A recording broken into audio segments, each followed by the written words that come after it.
Perfecto. Bueno, entonces, el día de hoy les doy la bienvenida al curso de Teoría Económica. Mi nombre es Roselvira Cedillo Villar. Mi correo electrónico es rcedillovillar.instituto de estudios superiores Rosario Castellanos, secti@gmail.com. Entonces, para que lo tengan a la mano. La calendarización comprende los meses de noviembre y diciembre. La unidad 1 va a ser cubierta desde el 31 de octubre al 8 de noviembre. Y pues ya les mencioné que no hay sanción por entrega extemporánea, siempre y cuando me manden un correo notificándome la entrega, ¿vale?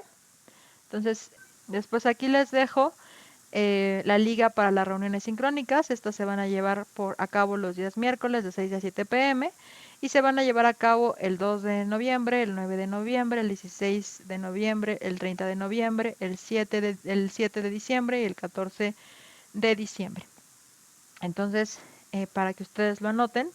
De todas maneras, una vez que ya tenga los correos, yo los voy a agregar al Classroom, a mi Classroom no, al calendar de Google.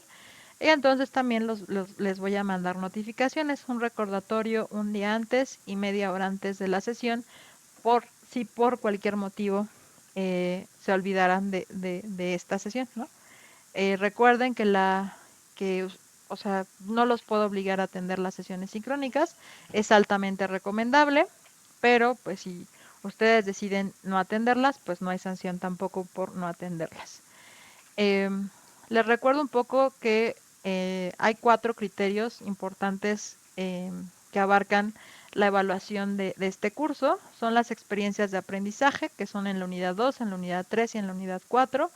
Estas 3 experiencias de aprendizaje valen 40% de la calificación. El foro de integración y reforzamiento en su conjunto vale 20% de la calificación. El examen final 15%, como les comenté.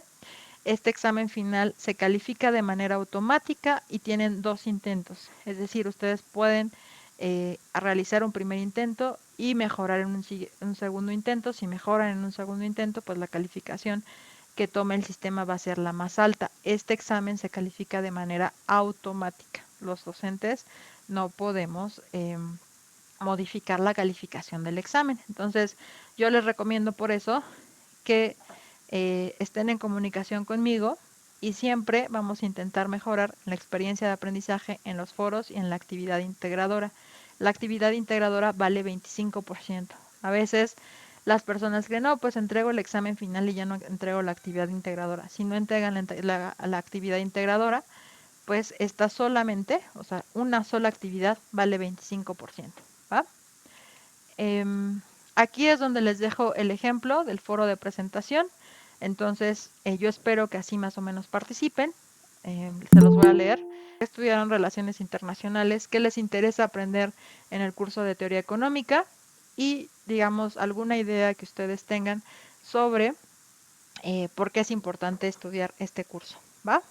Entonces, así es la presentación que yo espero de ustedes. Después, en esta unidad, en esta primera unidad, ustedes tienen que elaborar o participar en un foro integrador. Este foro integrador tiene como propósito, ahí lo dice, comprender en qué consiste el problema de la escasez y cuáles son los límites que enfrenta el gobierno federal, así como los gobiernos estatales y locales. La escasez es el problema fundamental de la economía. Entonces, sin el término escasez podríamos casi señalar que no existiría la economía, ¿no? Entonces, ¿y por qué la escasez es tan importante para los economistas, ¿no?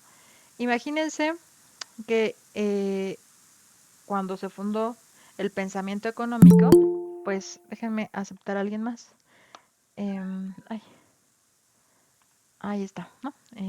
Va. Otra vez me regreso a la presentación. Cuando se fundó el pensamiento económico,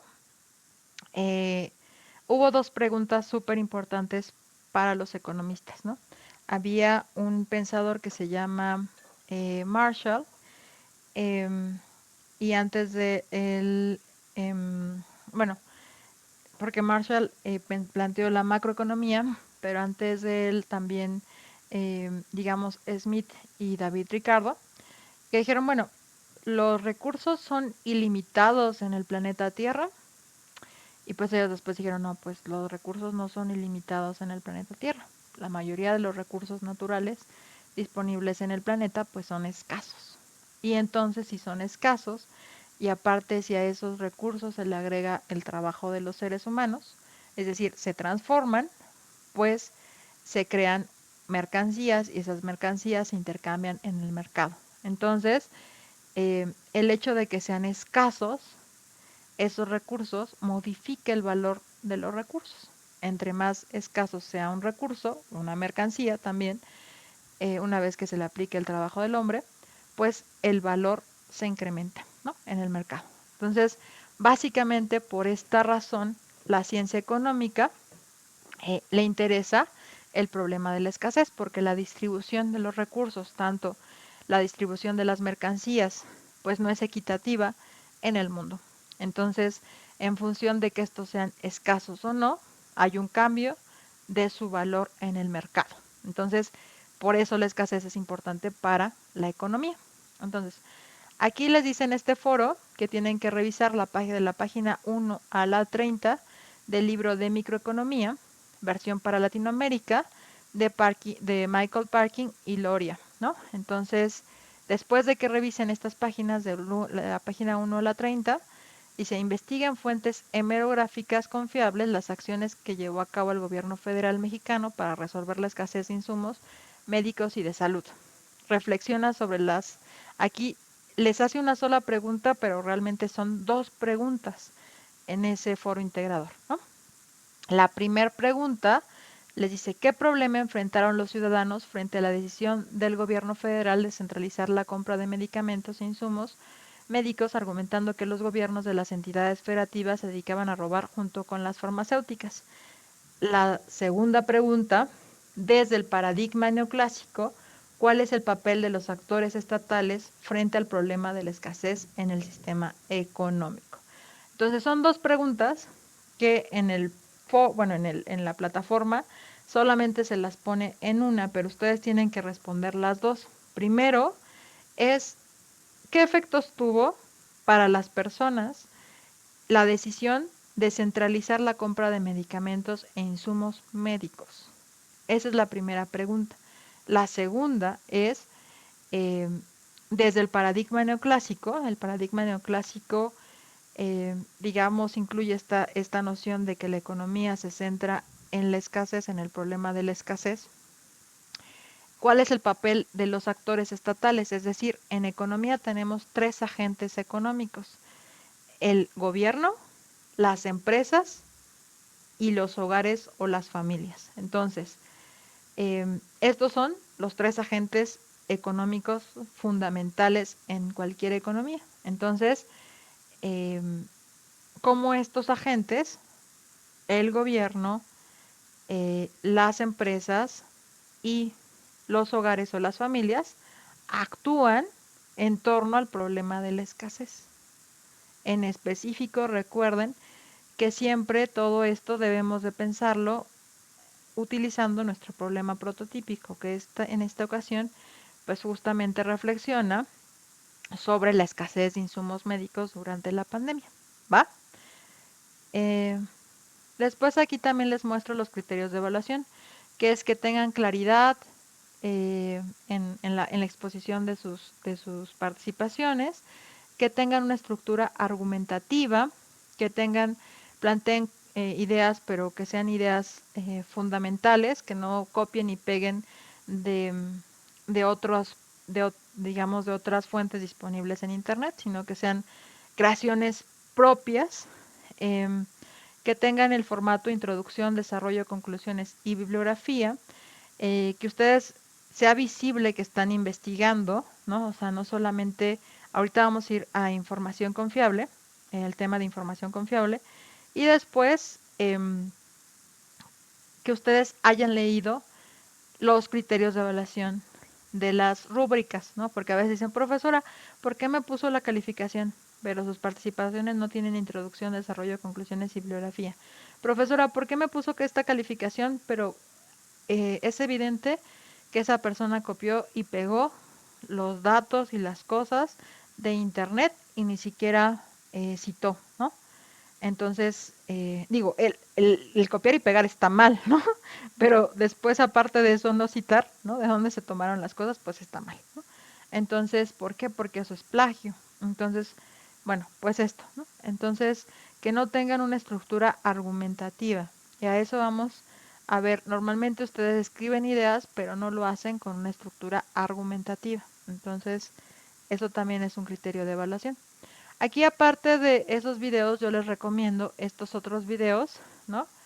Que justo les explican conceptos básicos de economía. Eh, entonces, también ahí les pongo esos videos disponibles en internet. Aquí también, respecto a esa unidad, a todas las preguntas, ¿qué son fuentes confiables? ¿Cómo se cita? ¿Cómo evitar plagio? Etc. Si ustedes en este momento tal vez ya se hayan suscrito al canal, a mi canal de YouTube, aquí les voy a poner mis videos. Les voy a poner en el Classroom 3 videos que para mí son sumamente importantes, ¿no? Donde les resumí justamente eh, ¿qué es información confiable? ¿Qué criterios debe de tener la información confiable? ¿Cómo puedo evitar el plagio usando APA? Y cómo construyo textos argumentativos. ¿Por qué? Porque estas tres cosas que aquí se las pongo en video, son videos cortos. Básicamente son los tres aspectos que se evalúan en todas sus participaciones en los foros. Entonces me dicen, profesora, ¿pero por qué tiene esos videos? Porque yo sé que hay un desnivel en ese sentido. A veces no manejan el formato de citación de APA y APA es el formato que ustedes tienen que manejar a lo largo de los cursos, pero también para elaborar sus trabajos de investigación y tesis, y eso está en el reglamento del instituto. Entonces, por eso les pongo este video. Después aquí, porque algunas personas a veces por desconocimiento no saben que copiar y pegar solamente de internet, eso es plagio y plagio es un delito académico. Entonces, eh, pues ahí cómo evitarlo, ¿no? ¿Cómo evitamos el plagio? Pues efectivamente usando adecuadamente APA, ¿no? Y creando pues textos argumentativos propios. Por eso tienen este video de cómo es que ustedes con un ejemplo que le pueden dar seguimiento, si ustedes pueden parar en cualquier momento este video. Aquí les comparto los materiales, el documento, digamos, para que ustedes lo vayan siguiendo, cómo es que se crean estos textos argumentativos, cómo es que revisé las fuentes, leí las fuentes de información, extraje, valga la redundancia, extractos de esos textos, los incorporé dentro de mi estructura argumentativa y entonces creé un texto propio. Entonces, les recomiendo mucho que revisen este texto, o sea, porque es un breve taller sobre escritura de textos argumentativos, ¿va? También les voy a compartir en el Classroom el manual de APA. Es la versión más actualizada y ya aplicada en español, que es de la Universidad Javeriana de Colombia. Es la única, digamos, edición que ya tiene las modificaciones, porque por ejemplo algunas personas, no sé si lo aprendan en textos argumentativos de la materia, aprenden a citar APA con el Word.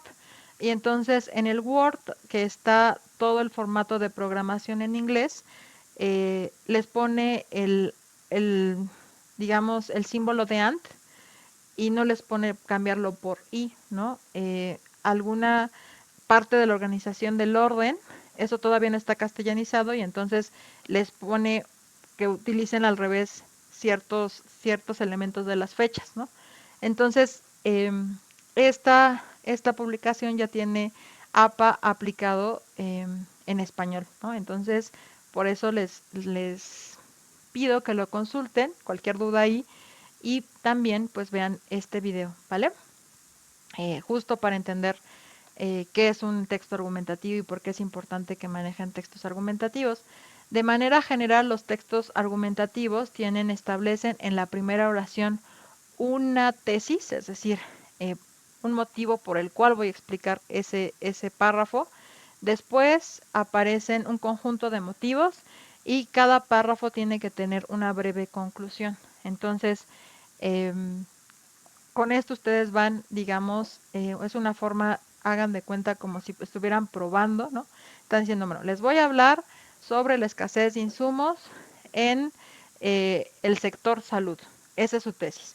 Los motivos por los cuales voy a hablar de esto es porque hubo un aumento del 30% en el costo de insumos y esto fue reportado en tal artículo de investigación. Ahora, también les quiero compartir dos fuentes que yo utilizo mucho para buscar información confiable, porque a veces la información confiable ustedes dicen, no, pues cualquier artículo que yo agarro en internet es información confiable, y a veces ese video o ese artículo pues tiene información que se conoce como fake, ¿no? Entonces, es decir, que no es verídica. Entonces, ¿cómo yo me cercioro que esa fuente de información es confiable? Yo les recomiendo dos buscadores, ¿no? Que busquen Google Académico, o sea, en su buscador busquen Google Académico. Entonces, utilicen Google Académico para buscar su información. Google creó este buscador justamente para verificar que su información, y aún a veces todavía encuentras información que todavía no es 100% confiable, pero la mayoría de la información que ya está filtrada en Google Académico ya está, digamos, verificada. Entonces, si yo doy ahí Google Académico y pongo insumos médicos COVID-19 México, me va a mandar con artículos de investigación que por lo regular son parte de alguna universidad o, digamos, instancia de gobierno. Entonces, ¿a qué le llamo información confiable? En el video está explicado de manera más detallada, pero es información que ya es verificable, que puedo yo obtener exactamente la fecha de publicación, quién la dijo, y son datos que son datos oficiales, ¿va? Entonces, ese también es un criterio de evaluación de su actividad. O sea, no se vale que ustedes agarren y copien y peguen eh, información de cualquier artículo, ¿no? O cualquier, digamos, publicación en internet y la demos por cierta, porque se trata de que ustedes aprendan a identificar cuál es información confiable, investigación producto, digamos, contenido producto de un proceso de investigación, y cuál no. Aparte, toda la información que copien y peguen debe ir citada, ¿no? Entonces, por eso les compartí el video de cómo citar en APA. Y entonces, pues, revisen este video y ahí viene cómo realizar, y viene con ejemplos, cómo citar en APA, ¿va? Aquí, hasta aquí, ¿alguna duda, pregunta, comentario, sugerencia? Todo bien. Va. No, profesora. Sí, Carlos. Hola, buena tarde a todos. Me llama un poco la atención de por qué empezamos la sesión inicial con teoría neoclásica si antes no discutimos acerca de qué es economía, ¿no? Es como, no sé, estoy viendo, profesora, que usted tiene un perfil sociológico, es como empezar con, no sé, con Luhmann, teoría de sistemas, sin antes discutir acerca de la teoría social. Se me hace que es un salto muy grandote y que posiblemente para todos aquellos que ven por primera vez economía, pues van a entender que el problema de la escasez es el problema central, y creo que ese no es el problema central de la economía, pero quiero ponerlo sobre la mesa y comentarlo. Sí, nosotros vemos en las sesiones los desarrollos, bueno, ustedes están estudiando en un modelo online, donde el tutor no es el principal agente de conocimiento, sino son ustedes. Entonces, nosotros estamos para acompañar su proceso de aprendizaje. Si ustedes revisan todos los contenidos de la unidad, ahí vienen desde las escuelas de pensamiento, digamos, los diferentes pensadores, hasta llegar al pensamiento neoclásico. Eso ya está en su contenido. Y que les puse en PDF. Entonces, digamos que la tarea es que ustedes revisen justamente el contenido de la unidad para que vean ese proceso, digamos, gradual, ¿vale? Nosotros en las reuniones sincrónicas no damos clase, nosotros solamente respondemos preguntas. Entonces, eso es un cambio en el modelo educativo que está impulsando el instituto, ¿no? Entonces, parte de por qué yo me enfoco en eso, ¿por qué? Porque entender el problema de la escasez permite entender exactamente la pregunta con el sentido que está digamos, en esa actividad. Pero eso no quiere decir, por ejemplo, si ven el video de la guía completa, pues ahí explicamos cada escuela económica, ¿no? Entonces, pero pues yo no los puedo obligar a que revisen esos videos, ¿no? Sino que es un proceso donde nosotros acompañamos el proceso de aprender a aprender, ¿no? Entonces, yo pongo a su disposición todos los materiales, ¿va?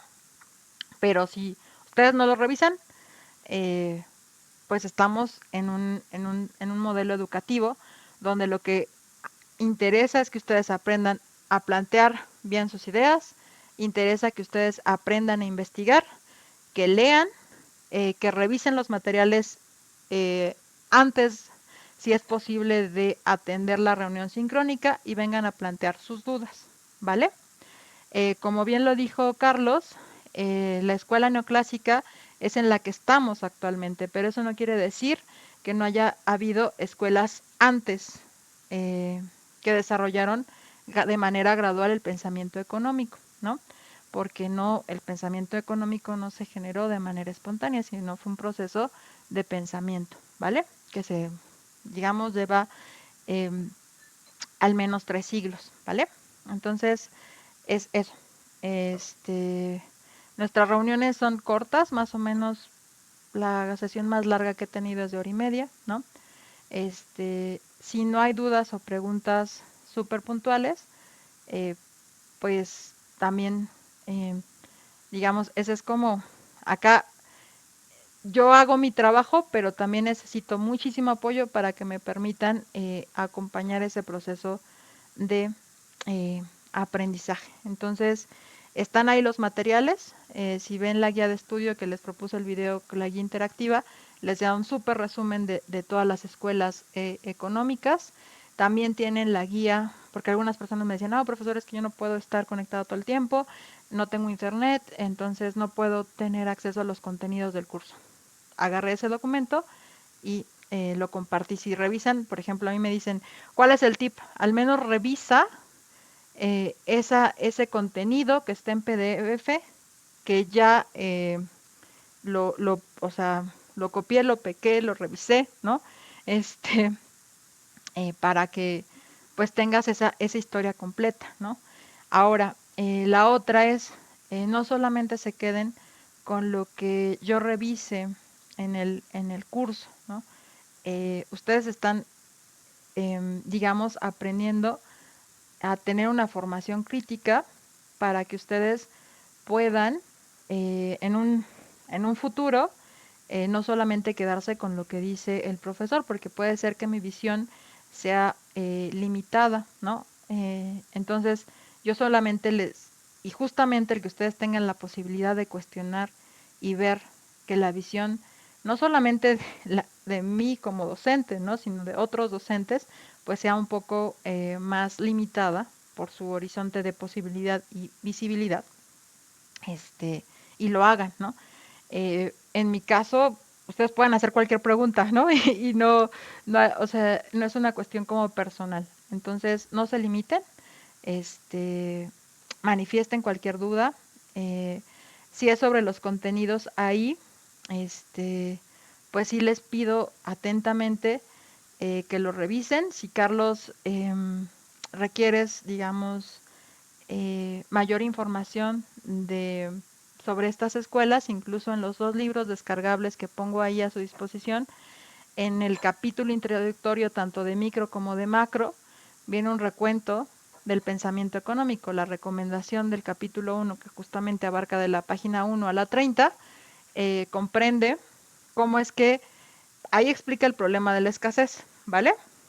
Entonces, pues es eso.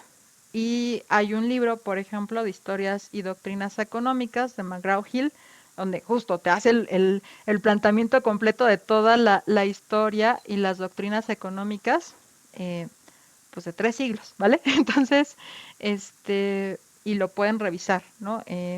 Incluso les pongo algunos de los videos que les comparto, justamente tienen esa intención de acompañarlos, ¿vale? Mayre, ¿qué pasó? De lo que está comentando, profesora, viene en la unidad, en el punto 1.7, viene los principales pensadores de economía y viene mercantilismo, escuela fisiocrática, economía clásica. Digo, no me voy a seguir con todas, pero viene todos ahí y yo supongo que ahí podemos encontrar y en el video y yo ya leí completa el material de la unidad. Viene un resumen y al final vienen las fuentes, vienen todos los videos, vienen las fuentes de consulta, que son los libros, vienen los dos viene solamente el de microeconomía, de Parkin, viene el de Molino Hurtado, de paradigmas y teorías, y otro que no sé si esté traducido porque no lo he buscado, uno que se llama International Relationships Theory, que no sé si esté traducido o está en inglés, digo, lo de menos es usar el traductor. No sé si a eso se refiere con las fuentes de consulta. Sí, exactamente. Todo eso también está en la plataforma, como en el documento, digamos, que les puse ahí en PDF, ¿no? Si ustedes requieren, digamos, más información sobre esos temas, escríbanme un correo y digan, profesora, por ejemplo, lo que me acabas de decir, Mayre, este, este documento me interesa y está en inglés y, o sea, me podría dar otro documento que tal vez esté en español que me presente un resumen. Yo agarro y les pongo la liga, incluso si ya es posible para mí, les descargo el libro, ¿no? Entonces, y se los mando y se los comparto, ¿no? Entonces, eso también, eh, digamos, estoy autorizada para hacer eso, pero si ustedes revisan el modelo pedagógico del instituto, tenemos una visión diferente y digamos, por eso para mí ha sido un reto y ¿cómo decirlo? Un gusto, o sea, un placer un poco de construir el esquema tradicional de enseñanza, ¿no? En este esquema tenemos una función horizontal, ¿no? O sea, yo represento un, una persona que apoya y acompaña y media su aprendizaje. O sea, yo no soy la fuente de conocimiento. Incluso estoy aquí para que ustedes un poco cuestionen eh, todo esto digamos, que normalmente en una clase tradicional se daría por sentado. O sea, si yo les digo, pues fíjense, ¿no? O sea, en algunos esquemas, por ejemplo, en la FES Aragón, eh, tienen un enfoque muy fuerte sobre la economía marxista. Entonces, muchas cosas que dan los profesores de economía marxista, ¿no? Entonces, cuando llegan conmigo los estudiantes me dicen, oye, profesora, pero es que, o sea, solamente existe la economía marxista. Y yo les digo, no, el marxismo es una de un montón de escuelas económicas, tenemos 300 años, ¿no? Entonces, existe David Ricardo, Adam Smith, los fisiócratas, los mercantilistas, los utilitaristas, la visión subjetiva, la perspectiva subjetiva de valor, ¿no? Eh, y de ahí de los neoclásicos tenemos también divisiones dentro de los neoclásicos, ¿no? Entonces, pues eso, más bien es cuestionar esa visión unívoca a veces, decir, bueno, todo es escasez, ¿no? Actualmente, en la perspectiva en la que nos encontramos, es importante comprender eso, porque muchas cosas en términos de política económica, de teoría monetaria, de inflación, están fundados en eso. Entonces, por eso el énfasis de que lo conozcan, ¿no? Pero eso no quita que ustedes conozcan toda la historia completa. Bueno, muchas gracias, Mayre. Y sí, justamente está en el 1.7. Y si ustedes revisan el video, donde les da resumen todo el curso, también ahí vienen las otras escuelas. Bueno, esa es la duda. ¿Hay alguna otra duda, comentario, sugerencia?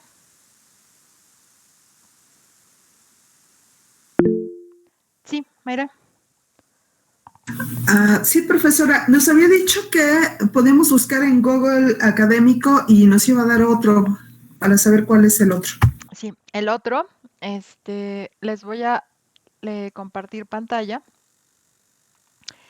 El otro buscador que yo utilizo mucho se llama Redalic. Entonces, Redalic, bueno, a mí no es que lo difunda, pero se me hace un esfuerzo importante de difundir porque es el único buscador. Ustedes sabrán que cada vez hay más privatización. eh, a ver, ignorar, ok. Ustedes sabrán que cada vez hay, ¿cómo decirlo? Se da como que la cuestión de compartir documentos de investigación académicos cada vez es más restringida y tienes que pagar por el uso de estos, por el uso, o sea, descargarlos, compartirlos. Eh, bueno, casi todas las universidades de habla hispana y algunas universidades de otros países se esforzaron por desarrollar esta plataforma que es Redalic. Redalic es un esfuerzo que se hace desde la Universidad Autónoma del Estado de México, que es donde está digamos, la base y quien empezó este esfuerzo. Se fueron uniendo actualmente 733 instituciones de 28 países y todos los artículos que están disponibles acá, ustedes son descargables, son públicos, son gratuitos y todos son materiales de investigación, todos. Entonces, aquí ustedes revisan artículos y acá, por ejemplo, le vamos a dar COVID-19, ¿no? Que es el tema que estamos buscando. Entonces, les da toda la información, todos los artículos de investigación que se han publicado en las revistas académicas. ¿Qué quiere decir que sean revistas académicas? Revistas, o sea, ustedes, bueno, no sé si lo conozcan, pero para que un artículo sea publicado en una revista académica, quiere decir que ha pasado por dos procesos de doble ciego, es decir, un conjunto de investigadores que no conocen ni la procedencia ni al autor, revisan que cumplan con todos los criterios académicos. ¿Qué quiere decir criterios académicos? Que citen las fuentes, que tengan una estructura argumentativa, que sea original, o sea, sea una publicación original, que todas sus fuentes e información que esté ahí sea confiable y esté adecuadamente citada, que toda la información, si desarrolla en un método estadístico, un método cualitativo, pues efectivamente se pueda corroborar que ese trabajo tiene bases reales, ¿no? No que fue como inventado. Entonces, todo esto lo realizan, digamos, las personas antes de que se permita la publicación de un artículo de investigación.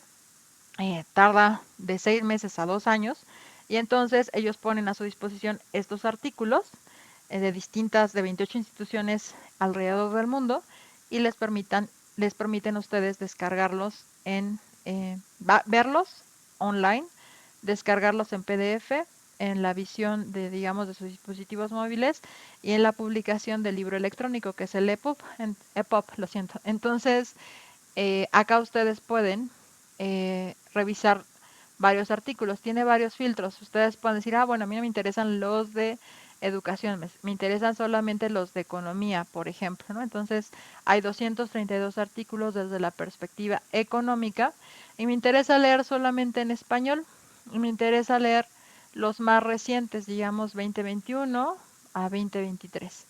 Le doy filtrar y bueno, me interesa solamente leer los de México y le doy aplicar filtros.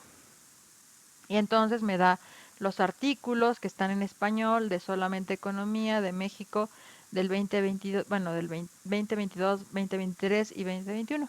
Entonces, este es un esfuerzo, pues la iniciativa se creó en México y tienen artículos de investigación con información confiable que están disponibles y este es el único esfuerzo en el mundo que hace esto, ¿no? Entonces, bueno, yo les recomiendo esas dos, digamos, formatos para que ustedes puedan justo allegarse de información confiable. Esos son los dos más importantes que yo recomiendo, que yo uso, incluso, pero en el video sobre información confiable les doy más tips para buscar información. También les pido que, por ejemplo, en el de textos argumentativos, que instalen en sus computadoras una opción que solamente está disponible creo que para Chrome, que se llama Language Tool. Entonces, Language Tool, si ustedes crean documentos en Google Docs, eh, les corrige de manera automática las fallas de ortografía más comunes que yo he encontrado, ¿no? La coherencia verbal, el uso de artículos y preposiciones, la acentuación, digamos que tengan coherencia entre su sujeto y su verbo, ¿no? Entonces, que eso es coherencia verbal. La conjugación de sus tiempos verbales también lo corrige el Language Tool. Entonces, mejora muchísimo su redacción, ¿no? Entonces, por ejemplo, ahí les doy ese otro tip. Les comparto Redalyc, les comparto otras fuentes de información. Por ejemplo, en la UNAM tenemos la DG Biblio, ¿no?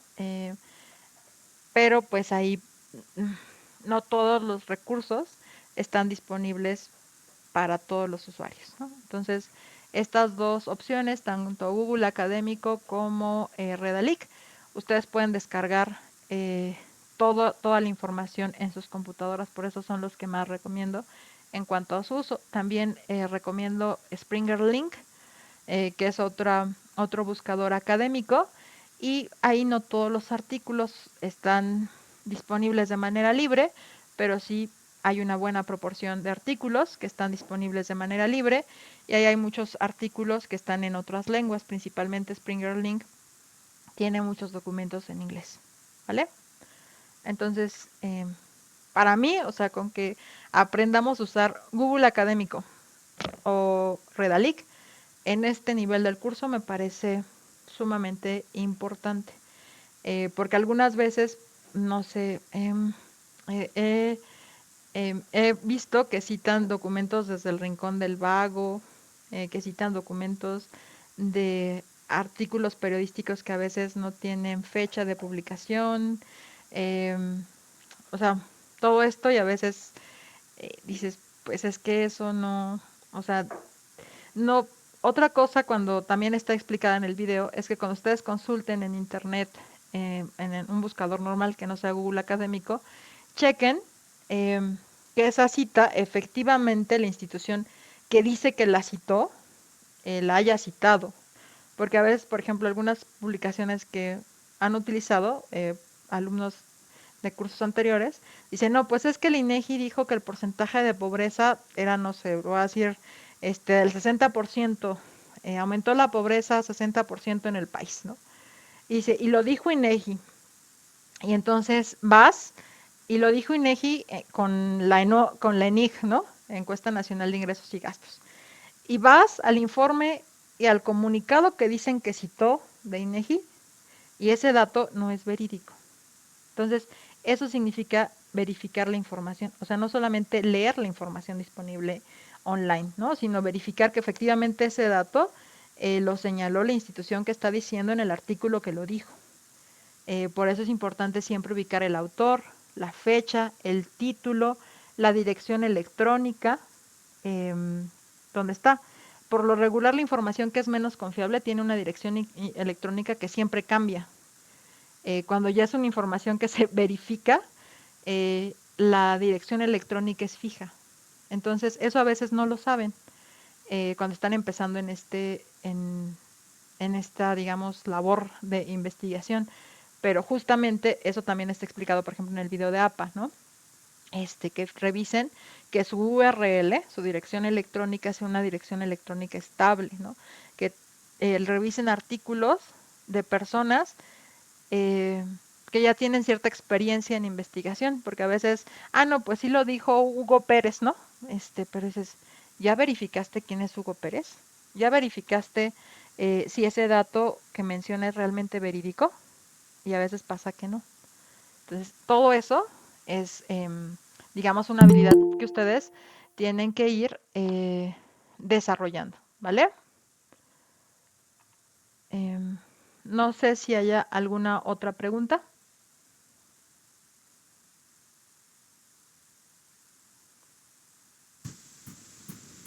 Perdón, María, respecto a la actividad que tenemos que entregar el 7, Ujú. no sé si haya alguna información adicional.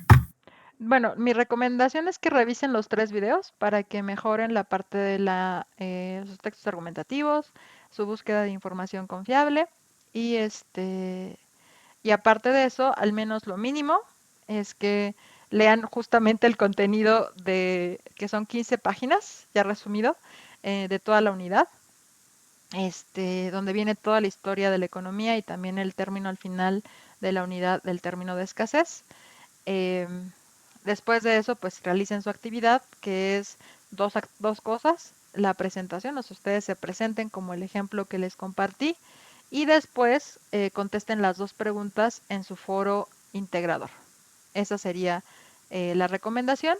Ese foro integrador tiene que tener, digamos, la estructura argumentativa, debe de tener introducción, desarrollo y conclusiones y debe responder a las 2 preguntas que señala el foro, ¿no? Entonces, que hablen tanto de la escasez de insumos y cómo afectó la centralización de la compra y distribución de los insumos médicos, cómo afectó la dinámica del COVID.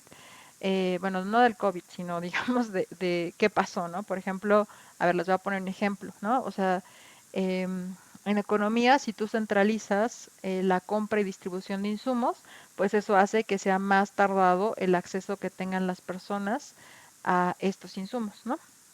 Entonces, algunos dicen, bueno, eso tiene algunas ventajas, ¿no? ¿Cuáles podrían ser las ventajas?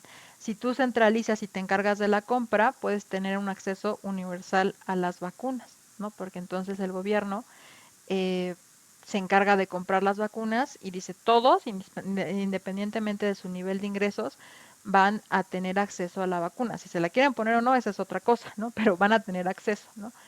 Eh, y eso no se hizo en todos los países, se hizo en México. En otros países dijeron, bueno, vamos a hacer que se llegue más rápido, pero entonces la vamos a vender, pero también la vamos a distribuir.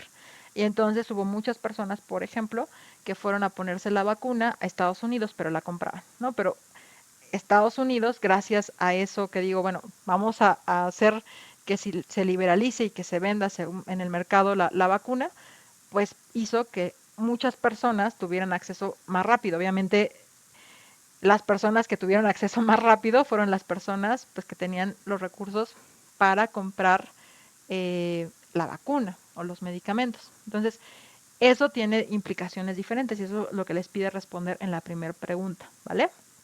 La segunda pregunta, que es en torno a la perspectiva neoclásica, pues es una vez que ya leyeron todas las escuelas, decir, bueno, en el paradigma actual tenemos que la escasez afecta tanto en la forma como participan los distintos agentes económicos en el mercado y cómo se distribuyen los recursos de manera tal vez desigual, ¿no? Entonces, eh, ahí tienen que responder y tienen que argumentar. ¿Va? No sé si con esto haya dado respuesta a lo que se espera en estas 2 participaciones. O sea, es participar en 2 foros, en el foro de presentación y en el foro de integración. Sí, profesora, gracias.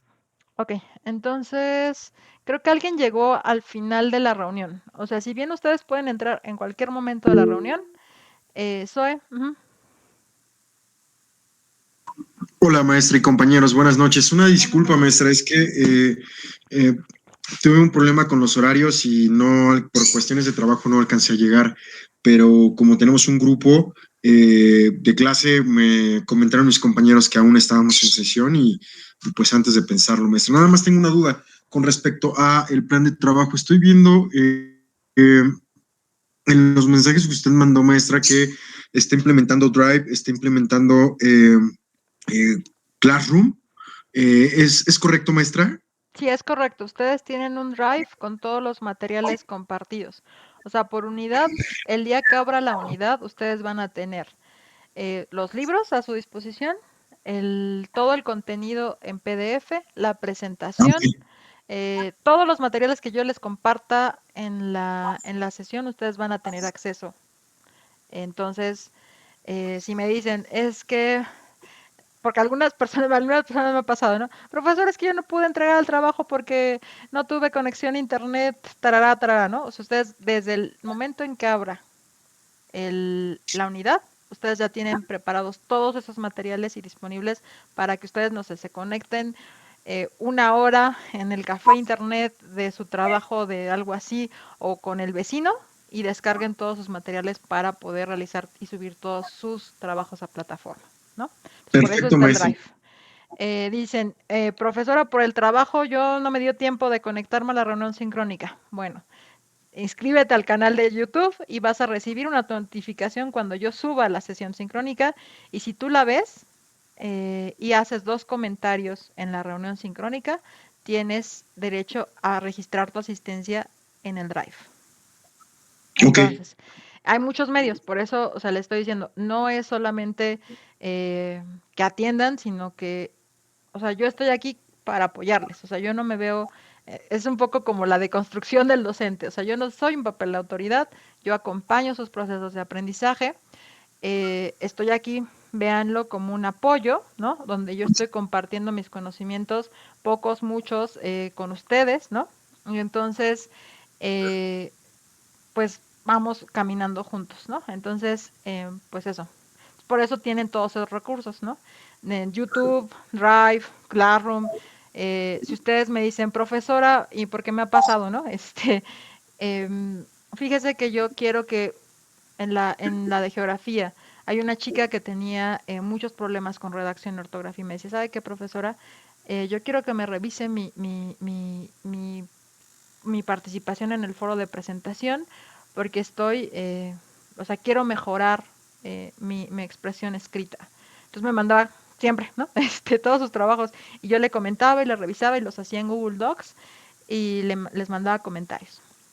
Entonces me decía, pues eso, ¿no? Entonces yo lo hacía. Eh, entonces, por favor, pues si ustedes quieren hacerlo, o sea, si trabajan de manera anticipada, me mandan sus trabajos y quieren que los revise, también lo puedo hacer, ¿no?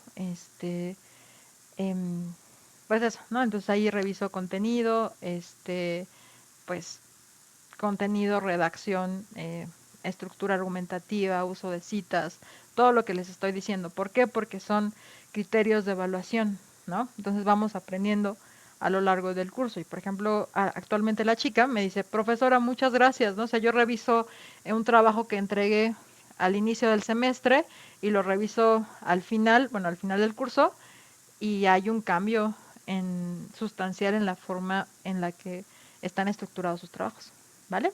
Entonces, eso sí es posible. Ah, y ya, entonces, Zoe, ¿qué pasó?